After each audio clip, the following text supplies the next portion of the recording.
আগের দিন অফিস থেকে ফিরে আমি আর তন্ময় চলে গেলাম ডে টু ডে। এখান থেকে কটা টিফিন বক্স, বাটি এগুলো কিনবো বলে। আসলে তোমাদেরকে আগের দিন লং ব্লগে বলছিলাম না যে তন্ময় এখন লাঞ্চ নিয়ে যায় অফিসে, তাই কটা লাঞ্চ বক্সের অপশনস না থাকলে আমি ওকে ঠিক করে প্যাক করে দিতে পারি না। এটাতে আবার তিনটে সেকশন, কোনোটাতে দুটোও আছে। সবজির জন্য ঠিক আছে। এত ভালো ভালো অপশন থাকে যে কোনটা ছেড়ে কোনটা নেব সেটাই বুঝতে পারি না। বাড়ি গিয়ে তোমাদেরকে দেখাচ্ছি কেমন কোনটা কোনটা নিলাম। আর এখনও ক্রিসমাসের ডেকোরেশনস রয়েই গেছে, ডে টু ডেতে দেখতে কি অসম্ভব সুন্দর লাগছিল।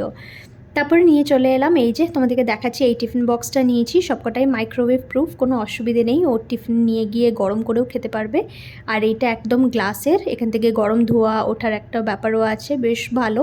আর ফাইনালি এইটা, তোমাদের কোনটা বেশি ভালো লাগলো জানিও।